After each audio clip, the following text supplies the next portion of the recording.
Welcome, everyone. I am Ian McCurtis. Sitting here with me in the control room is Jake Curtis. And Jake, do you see at the end of the road we're on, you see that stop sign at the end of the road? I do. It's incoming. Okay, we're gonna incoming stop. We're gonna have a foot race there, and the last one there is a potato Knish. That's right. We're talking about the new Big Thief album. Let me get the title here because it's a doozy. It is Big Thief, Dragon, New Warm Mountain, I Believe in You. Dragon, New Warm Mountain, I Believe in You. Look at this, Jake. Oh, shit, you got the record already? I stopped by Barnes & Noble today, and they had it, so I was like, I'll pick it up. That's what's up. That's what's up. Hey, you know what? Shout out Barnes & Noble. Support your local record store. So, yes, for your local record store, Barnes & Noble. For the record, that's not the usual place I buy records. I was in there looking at books, and I just saw it. Ian, the listeners might be confused. Where are they at right now? Oh, sorry, I did that whole thing. Jubilee Street. Open the screen door, talking with diary. That's my grandma.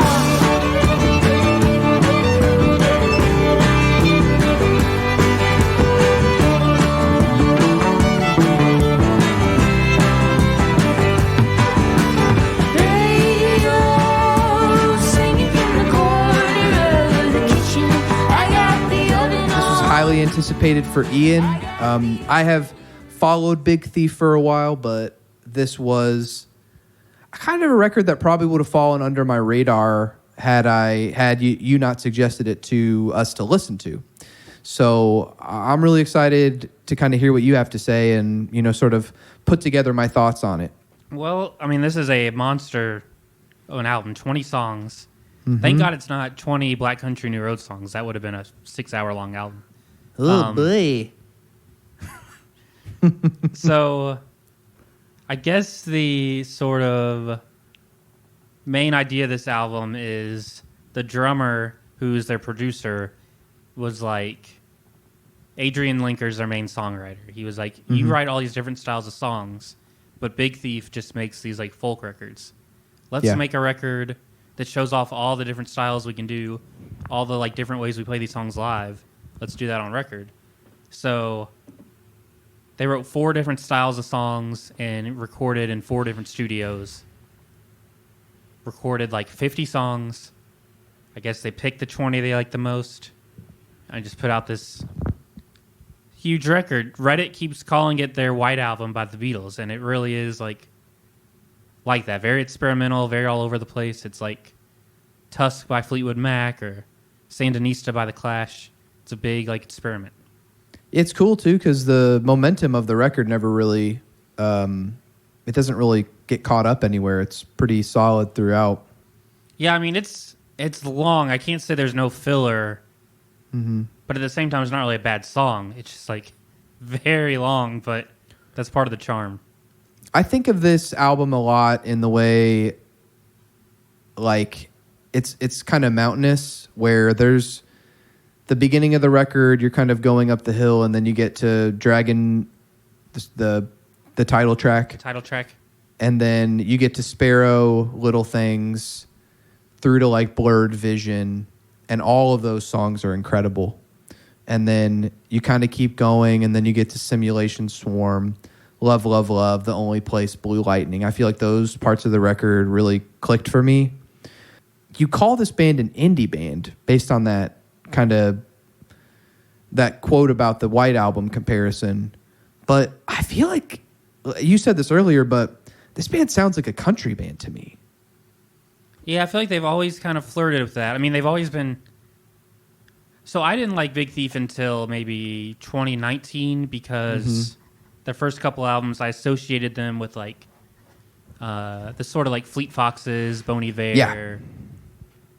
Which, that stuff I don't like. I wish I did, because so many people I like and respect love that stuff, and I am sure Justin Vernon's like one of the best songwriters ever, but it just doesn't do anything for me. So I thought of Big Thief in that way, and then when they put out those 2 records in like 2018 or 2019, UFOF and Two Hands? Yep. I was like, oh, okay. They're doing something a little more country, a little bit more full, a little bit more like folk rock, like Neil Young, like old school. That was when I jumped on board. And I mean, this record is, yeah, you couldn't really compare them to Fleet Foxes anymore at all. Yeah, it's really, really satisfying to see them kind of reach this apex of what I think they've always been building towards. Yeah, this feels like if I was going to tell someone to listen to this band, I'd just be like, you can just skip everything else, start here. Like, this is, Yeah. I feel like what they were always meant to do. This is sort of a reiteration and a perfecting of everything they did before. What I'm most familiar with is I listened to, I don't remember much of it. I'm not going to claim to like remember a lot of it, but I listened to a little bit of UFOF, and then that first record they did, Masterpiece? it's that a the song second that one? I think is about like sexual assault, but I can't remember the name of it. I'll let you keep going with the pod. I'll look it up so I can remember, but that song was what made me be like, oh, this band rules. But then I was always a little bit let down after this track because I guess I just wanted a little bit more. So it's not Masterpiece. What's the record after that? Oh, Capacity. Pretty Things. That's the song that I really liked by Big Thief. And I remember first hearing that, like, I would have been working at Whole Foods at that time. It was like my first year there when I was still in Louisville. Mm-hmm. And I found that song breathtakingly beautiful. And I find that, so everything this year is going to be compared to that Black Country New Road record, unfortunately, because I think that's like the strongest release we've had this year that we both have been impacted by, like more so than other records. And so I feel like this album didn't hit the same way for me as that one did. There's a lot of stuff that I could skip on this Big Thief album. That being said, I really, really resonate with the softer, more ethereal produced and performed songs, where it's less the kind of like rhythmic folk country stuff they're doing. Little Things. What's that one song? Blurred View. Dried Roses? They're just like acoustic? Dried Roses. That's where I really think Adrian Linker shines. I never listened to it. I need to listen to that solo album that she put out that was on your Jubies last year. Or was it last year? Or the year before? The first year. It was my number one album. The Yeah, title of the album songs, right? comes from... Yeah, the title of the album comes from one of the songs on that record. It's one of the lyrics. So let me try to break down. So they said they wrote 4 different styles of songs and recorded them in 4 different studios. But they didn't say what those 4 styles were. Let me hit you with my grand unified theory of Big Thief. Oh, cool. I'm excited to hear it. I think this is all... I'm gonna center this around Neil Young. So their first style of song is the just like slow country rock, Crosby, Stills, Nash and Young style. Second style, Neil Young solo. That's her by herself. Third style, Crazy Horse. Those are the weird, the songs with a lot of feedback, guitar solos. Fourth style is your 80s Neil Young, your trans era Neil Young, keyboardy, Interesting. electronic You're drums. really, really drawing the Neil Young comparison. Yeah, I'm going to say those, since they didn't tell us what the 4 different styles were, those are the 4 different styles. So if I can piggyback off of what you just said, I noticed similar stylistic changes. Flower of Blood is basically a shoegaze song, in my opinion. Yeah, I thought it sounded like Mazzy Star or something almost. Yeah, it was not what I was expecting. More like kind of a less, it's less like Ride or My Bloody Valentine, but it has that kind of, Shibo Mada. Yeah. I don't know what that is, but I'm going to assume They're like a 90s band, kind of like Mazzy Star. Oh, okay. I'll have to check them out. That name sounds familiar. They're on an episode of Buffy, the Vampire Shout Slayer. out Buffy. Shout out Spike. And then on Red Sparrow, I don't know if you noticed this, but that's kind of a more straightforward track. That's probably my favorite one lyrically thus far. I do plan on listening to this album a lot more. I really like the title track too. But Red Sparrow, I don't know if you noticed this, there's like this really subtle chorus that they add to her voice. Are you talking about Sparrow or Red Moon? Oh, I mixed them. I'm talking about Sparrow. Sparrow, where she rhymes apple 4 times in a row. I love it. Yeah, it's like some Kanye type of stuff. That's the same thing I thought of. That's But so But yeah, so I noticed that there were definitely they were like kind of swinging for the fences on this. It reminds me a lot of like mid-era Bad Seeds in some ways, where I think as they're moving into Dig Lazarus Dig, you can kind of see how they're like they really, really went for it with Lyre of Orpheus, Abattoir Blues, and then with this one, I kind of feel like this is like a big record in a similar vein, where it's like they're trying out a lot of stuff, seeing what sticks, seeing what doesn't stick, and then we could get an even better record after this one that's like shorter, maybe a little bit tighter, but I think this does the trick. Yeah, people. There's a lot of songs live they've played on YouTube that didn't make the record. There's a lot of like heavy songs, like really rocking, and some like funny John Priney kind of songs. So maybe there's gonna be another record coming to that.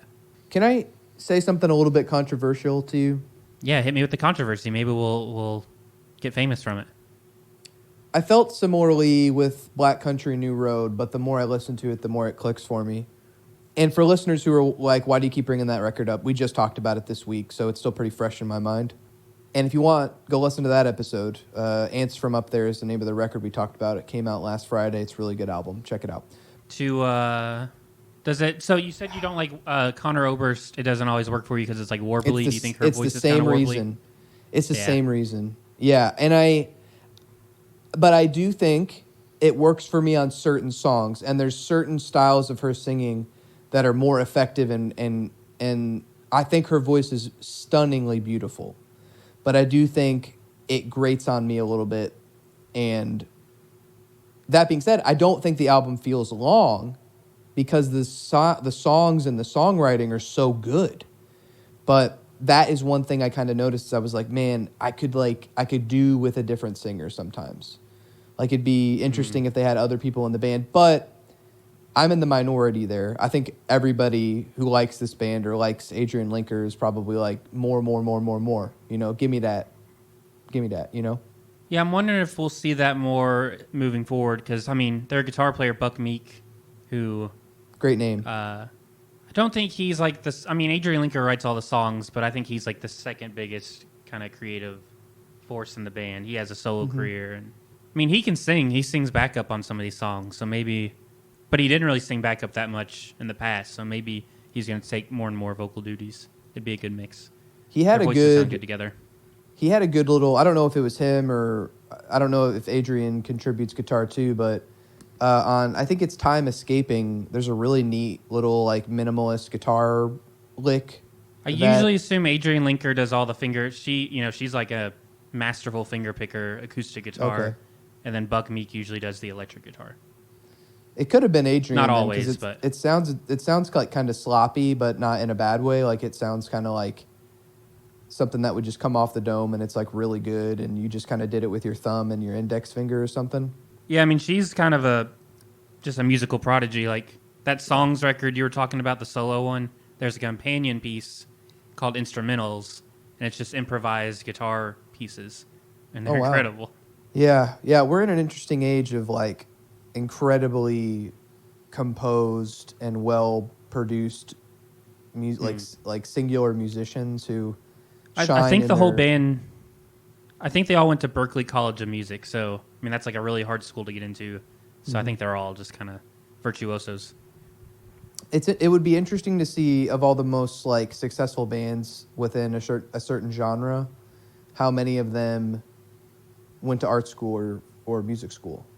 I think about that pretty often with stuff like this. Like, ever since reading that passage of the Beatles book, like how everybody except for Ringo went to art school or like a music school to study. Like, I wonder how much that really impacts a music career. Because, I mean, I don't think there's a band bigger than Big Thief right now. It's helpful just to meet people. Like, sometimes, like we've always been really serious about music, but then you can play in bands with people who it's just something they like, and that's fine too. But if you go to art school, everyone you're around takes it really seriously and like lives for it. I think that's the biggest plus of going to art school is just meeting people who love art as much as you. Yeah, I know what you're saying. I mean, I feel like we're probably going to, be talking about the Black Country New Road back and forth a lot to compare this because they're both so long and just big forces. I feel like the Black Country New Road record immediately hits you and you're just like, oh, I get it. Like, it just immediately you take it in. I think a lot of these songs are gonna take me. They're gonna grow on me. I think this is a more of a slow record that's gonna take more time. I'm not quite sold on this being my type of music, but I think that it's close. And there's a lot of songs on here that are great, like just great songs. But I need more time with it. This will be another one that'll be fun to, when we do our Halfway to Juby's episode, this will be one that I'll revisit before we do that. Yeah, I think if it wasn't for the voice, which, I mean, I get it. People think Bob Dylan is the greatest songwriter ever, and I just can't do it. You know, I can't stand his voice. It is what it is. Yeah. I think if it wasn't for that, I think you would, because I really think she's like Neil Young reincarnated, like, especially this album, all the heavy songs and the soft songs.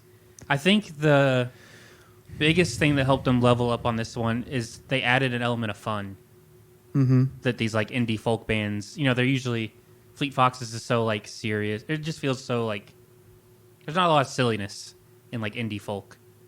Yeah. And this record has like funny moments, lyrically funny moments, musically. There's just like a sense of joy to it that you don't see modern folky bands do. Yeah, I think that's kind of like a new thing for like the last 10 or 15 years of music. Like there's so much music now that I feel like a lot of these newer bands, there's a lot more like self-awareness, you know? And I think that kind of comes from how big rap is in our culture. Because rap, I think, is where music became self-referential and, you know, almost like post-conceptual, because these guys are coming up with these like characters and so music has become more like tongue-in-cheek. It feels less self-serious, and because of that, almost more relatable. Does that make sense? Yeah, it could be. I think it's a combination. I think that's a really good point, because that makes me think of Father John Misty, who's basically like a hip-hop character writing acoustic songs. Do you like Father John Misty? No, I like the his music? persona, but the music doesn't do much for me. But I saw love, him live, and I thought he was great live, but I don't like any of the songs, really. Yeah, I like the whole persona. Like, it is like a rap character. But this Could be a feels very wrestler. old school. Like, when you listen to old country music, it's very silly, and I feel like we kind of got away from that. Maybe now we're coming back. Yeah, I really liked what you said about like leveling up. I think I'm on a trend here, but I think I'm gonna buy the liner notes and I'm gonna buy another CD from Bandcamp, and I think I'm gonna start buying like physical music again, just to like support the artist, but also so I can have the lyrics on hand. And I think I'm gonna buy a CD copy of this one from them so that I can read through these lyrics, because I did not immediately hear the Neil Young comparison, but that blew my mind when you said it. Even about Trans, which I've never listened to that record, and I plan to. I feel like there's so much Neil Young music, and there's a lot of it that I listen to all the time, that I feel like I always have a new one I can listen to. Like the most recent one I listened to for the first time was Stars and Stripes, which I thought was incredible, and I need to listen to it again. But Trans is one that I've always kind of avoided because everybody says it's horrible. But I'll get back to my point. I'm more intrigued now with that comparison, because I think some of my favorite lyrics ever written were written by Neil Young. Yeah, I hear it. I mean, all over. This is a little bit of an aside, but did you see that they put out a video for the Red Moon song? No. I did very minimal research for this. I looked up some lyrics. I pulled up like the personnel, but how's the video? So you should check it out. They just posted it today. So they say they record a lot of their songs live, like entirely live, which I always kind of side eye, because that just seems impossible to me, having like recorded music. But Right. they posted a video of them recording this song, Red Moon, and someone's just standing in the middle of the room, like turning in circles with the camera, and it's the take you hear on the album. Like, it's like the that's Get Back cool. Beatles documentary. Like, they are absolutely performing it live, and it's what you hear on the album. It's incredible. I just got a little bit of a tingly from that. So that was another thing I wanted to bring up is this feels like that Get Back documentary because in the beginning of the album, it ends with like background noise and like people talking. Mm-hmm. And the album ends the same way.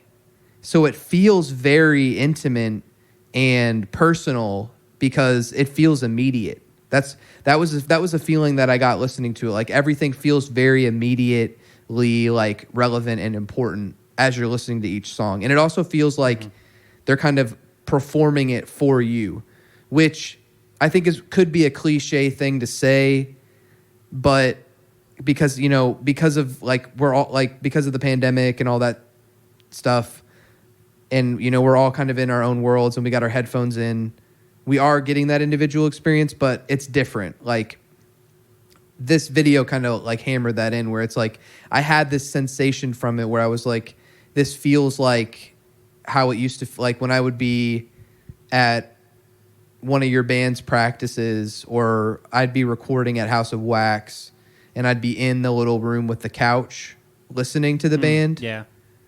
It has this really nice like quality to it in that way. Yeah, I mean, it's great if you can pull off the live feel. I feel like you should always go for it because it's going to sound better. Same. I agree. And another thing that like makes me think of the Beatles, that makes me think of the White Album and Sandinista by The Clash is it doesn't feel like they cared about making a coherent album.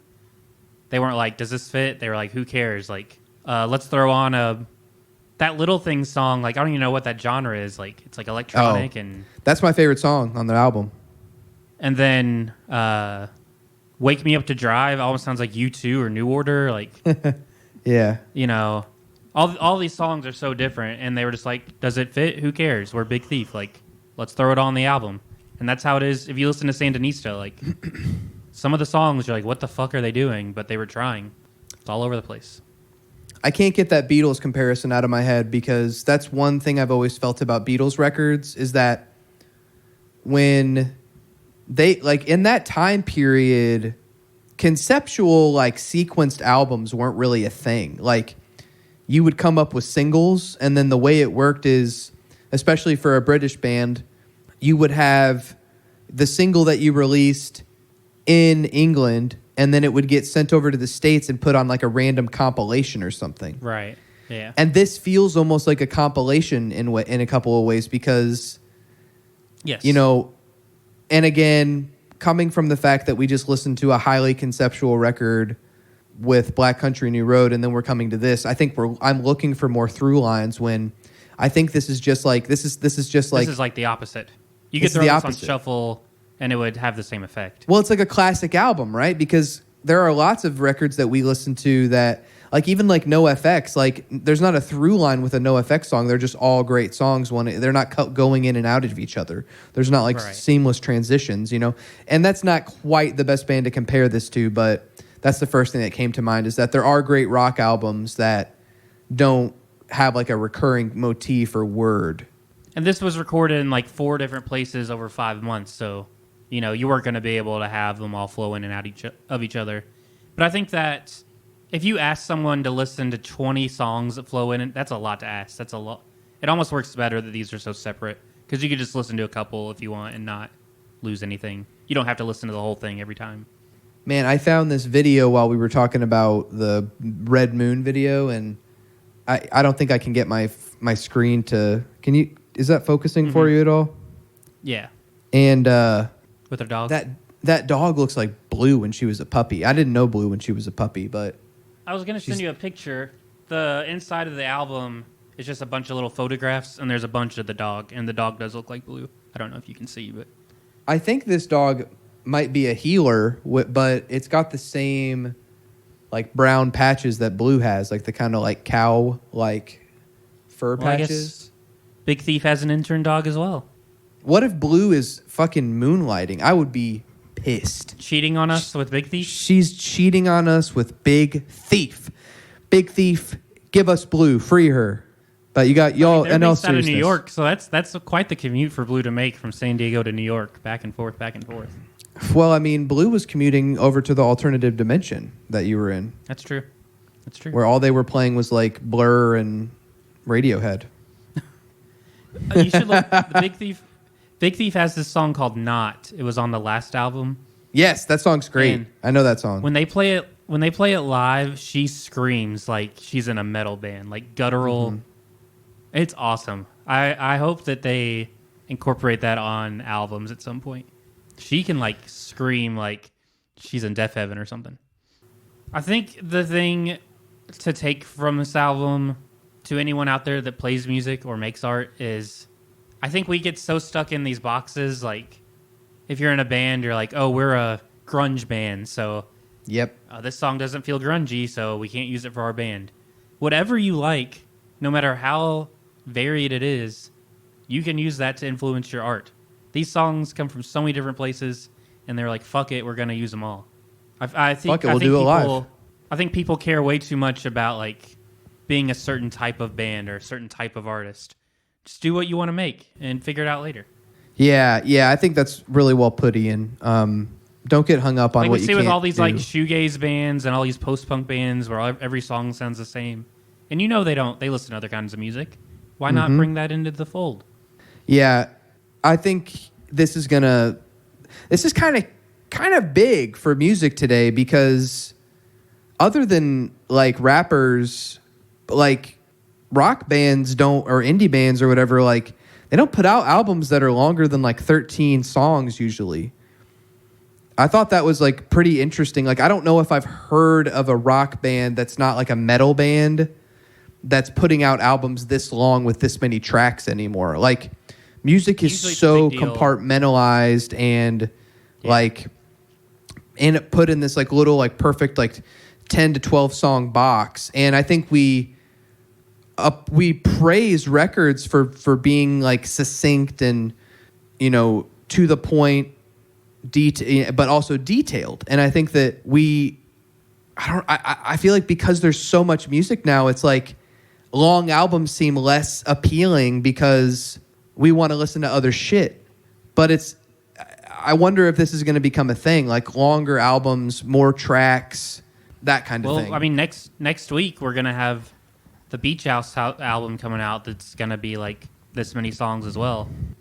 You talking about this many songs like makes me think of Arcade Fire, The Suburbs, but that's like 10 years ago. Like when someone puts out an album this big, it's a big deal. A lot of Arcade Fire on the brain recently. I've been thinking about re-listening to Neon Bible and the ones that really got me into them. Funeral. Yeah, I listen to Neon Bible and The Suburbs a couple times a year. This is kind of an aside, so I apologize to the listeners who were here for Big Thief Talk, but do you remember like when you got into Arcade Fire and how you got into them? I remember when I got into them because it's probably 2012, 2013. I don't remember how. I was 18, Was it Dylan I think. Raleigh? It was probably Dylan Raleigh. I was 18, and I had this friend named Morgan Hubbard, and he burned me a copy of Neon Bible. And I can't remember if it was Morgan or this guy named Joe Deaton, who was one of my good buddies freshman year of college.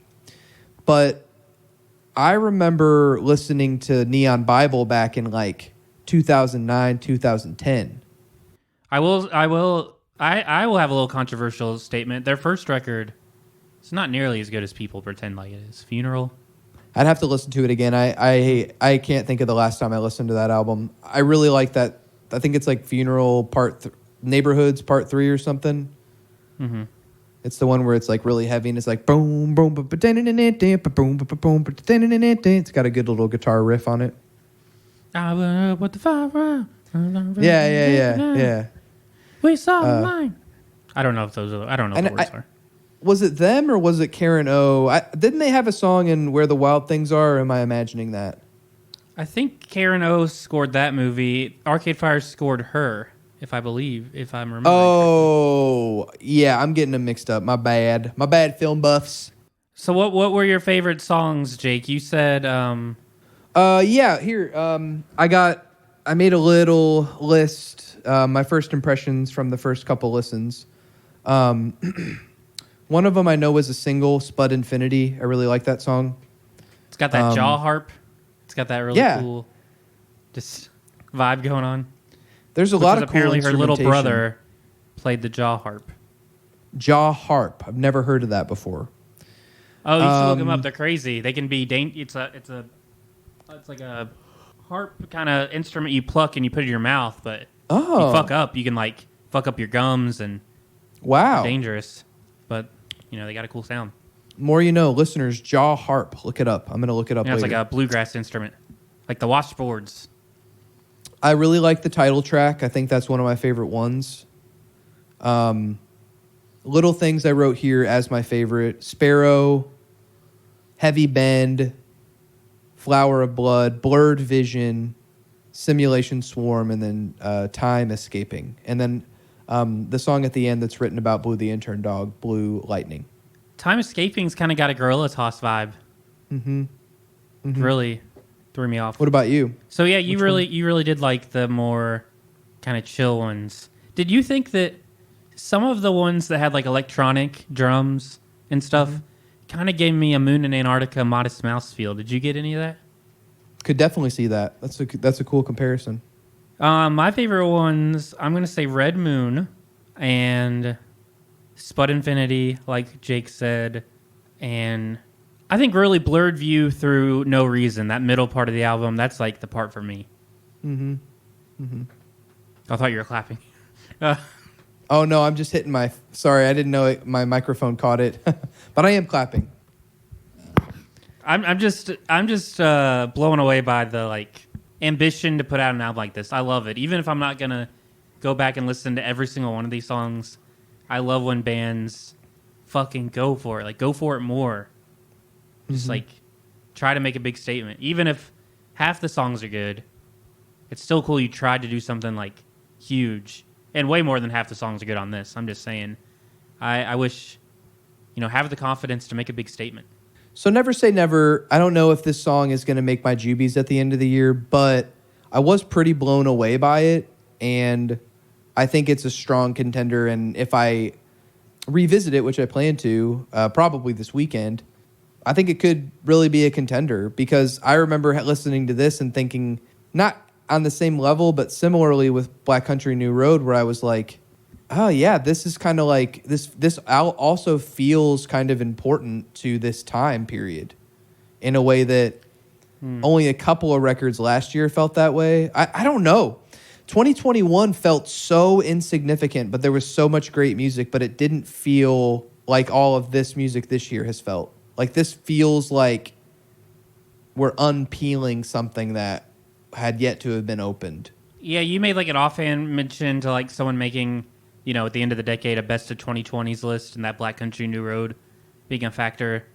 And I feel like in 10 years, people are going to be like, holy shit, this album and Answer Up There came out 1 week apart.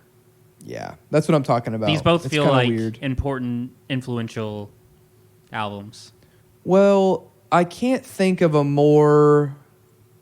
bigger band within this kind of indie heads genre, if we want to give it that kind of cringe title, that's bigger than Big Thief.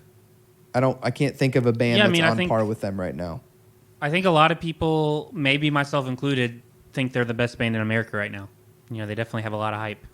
Yeah, I think that's the feeling I'm getting at, is I feel as if they're like that. It's not just you with that opinion. Like I feel like they're a popular band, like, and they're well liked by many different people. To me, they tapped into this new school version of doing like Joni Mitchell and Neil Young and old school songwriting. Joni Mitchell, I can really hear, now that you say that, I can really hear that. I feel, and John Prine, like I feel like they come from that school of songwriting and updated it, and there's no one else really like them. 100%. It exists kind of in this like open, like kind of vast, like open space for like new folk country music. Like it's not quite Orville Peck, and it's not Hey, quite shout out, like Orville Peck put out 4 new songs today that are also excellent. yeah. I need to check those out. Orville Peck's another artist that I've slept on for a long time, so that's somebody I need to look into. But More gay country. more gay country. Talk about country pride, you know what I'm saying? But yeah, I kind of rambled there for a second. I want to shout out real quick on the title track. I have the on the back of the lyric sheet, it has like who played what on every song. Mr. Fancy. On the title track, 2 people are credited with playing icicles. And if you listen to the song, it sounds like, I think they literally just are dropping icicles on the ground and they're Oh my shattering. God. I think my that's so brain just cool. wrinkled. I love those kind of cool recording techniques of using anything to make a sound. That's mind blowing. See, that's why we have to get this podcast monetized so bands start sending us like promo materials so we can like. Dude, I think it was on Time Escaping. I think it was Buck Meek said that he put credit cards under the guitar strings, just like stacked them, so that the amount of space between the strings and the fretboard would change, and it would create different harmonics on different frets. Mm-hmm. And like, I would never think to do something like that. Yeah, that's something somebody thinks of who like has the time to be a musician full time. I think like That's true. They're probably. I'm not saying you or I couldn't do that, but that's also like you're in like that's the type of shit you do when you do go into a studio and plan to write 50 songs. You know, like you're like I have all of this. I have like imagine if you and your band were given unlimited studio time. You're on 4AD, so money is not an option. Like it's a no-brainer. Like you can go in there, they're like write 50 songs, then you can choose which ones you want to put on a record. We'll save the other ones for like back material, or you can put it on another record, like a sequel or something. Of course, you're going to go in there and you can be like, what kind of stuff have I never done before with my instrument? Like That's true. How far can I swing for the fences? Like Let me grab these icicles outside. yeah, like I mean, and then it really makes me think of that Grouper record where it kept like she chose to leave in all that like ambient like room noise as opposed to like editing it out. Or some of the songs just like recorded on her computer without a microphone and just left the lo-fi version. I'm glad that came to me because I was kind of on the tip of my tongue that this Adrian Linker in particular I think has a lot to that they would I would almost bet that there's probably a good amount of Grouper influence in the way that she I would bet that she's writes. a fan. The more like conventional Grouper stuff when she's like kind of in singer-songwriter mode sounds a lot like which some is Big Thief stuff. Pretty much all of that record Shade I think is her most conventional straightforward songwriting, and I think it didn't make our Jubies, but that was an album we both really resonated with us last year. And yeah, it almost made my list, and I'm assuming yours as well. It was very good. but yeah, this record I think is definitely in a similar vein to those conventional Grouper songs from Shade and that kind of stuff. One more thing I wanted to ask you, Jake, that I forgot. On Simulation Storm, Buck Meek is credited with playing a Magic Box Guitar. Have you ever heard of that? I have heard of that. I cannot, for whatever reason. I was I like, did he can't- make a guitar out of Magic the Gathering card boxes? But it's an actual thing. You had that? Did you have that bit I just never prepared? heard of it. No, dude, that's a real thing. I'm looking it up now because I know I've heard of it before. Yeah. I wish it was a guitar made out of Magic the Gathering boxes. Yeah, I think that would be awesome. That's With like something rubber Vince bands V. strung over them. Magic Box Guitar. Yeah, it's fuck. I don't know what that is. Oh, you know what? I think it's something like this. I think he might have made his own guitar. It's like when you just like make a homemade. I see. Yeah, there's YouTube videos all over the place with, like how to make those. Yeah, like that's a Cigar Box Guitar. Those go for a lot of money online. That's bizarre. Yeah, it looks like. You know what I'd like to see is somebody make a real guitar out of a Guitar Hero controller. That would be dope. Oh, I bet someone's done that. That's a really funny idea, though. That'd be really fun. It also looks like here Magic Box is a type of pedal, but I don't know. Who knows? I mean, based on the fact that they played Icicles, there's no telling what Magic Box could be. It could be a box of Magic cards. Maybe they're big Magic the Gathering fans over in Big Thief. I'm going to choose to believe that. We had Warhammer last week on Black Country New Road, and we'll have Magic the Gathering this week. Kanye's next album, Pokemon Trading Card Game. He's a big Akira guy. Did you see that? No, I didn't see that. That makes sense though. It's pretty. He said that on he brand was for him. trying to go back to Kim Kardashian's house to get his Akira graphic novels, and she was saying that he was stealing them or something like that. I don't remember, but he was like, "I just want my Akira graphic novels." Oh my god. I hope he's working on a sequel to Akira, but like with an all black cast or something cool like that. Does Haley like this band? No, but she should. She probably You think has she heard. would? I think she would. I think she's probably heard of him. Haley knows about a lot more music than I know sometimes. Like I'll be like, Yeah. "Have you heard of such and such?" She's like, "Yeah, I've heard about them for years." You know, you never know. It's like sometimes it's like that with your partner. Like they just know more about shit than you do. They surprise you. Yeah. Yeah, but no, I highly recommend this. I think it's a strong contender for the Jubies. It's still early in the year, and it's hard to believe we got that amazing Weekend record. We got the Earl record. We got that really interesting FKA Twigs album. We got Black Country New Road, which we talked about, and now we got this, and this is a good year. I think the last great year of music we had was the year that Whack World came out by Tierra Whack. I think that was a really good year for music because I think that Idols record came out, and a lot of good shit came out in 2019. I zoned out thinking about FK Twigs. Yeah, she's something else. Keep it in your pants, Ian. Keep it in your pants, Curtis. I keep wanting to say Downtown Battle Mountain. Dragon New Warm Mountain, I Believe in You by Big Thief. Adrian Linker Forever, one of the best talents, one of the best people we have in music. Adrian Linker, the modern Neil Young, some may say. The modern Neil Young, I hope she's got a lot more albums in her. I just think she's as good as a songwriter gets. Oh, I think she's a machine. Yeah, to write this much material, I mean, they put out 2 records in 2019, then she put out 2 solo albums.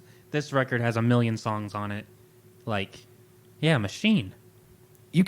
Some people, this is just like, you can tell she's just built for this. So, anyway, this was Jubilee Street, a music podcast. That was Big Thief. Dragon New Warm Mountain, I Believe in You. Ian, I believe in you too. you want to take us away? Yeah, like us on Apple, Spotify, wherever you're listening to this right now. 5 stars. Email us at jubileestreetpod@gmail.com. Hit us up on Instagram. Say hi. Say what's up. We love all of you guys.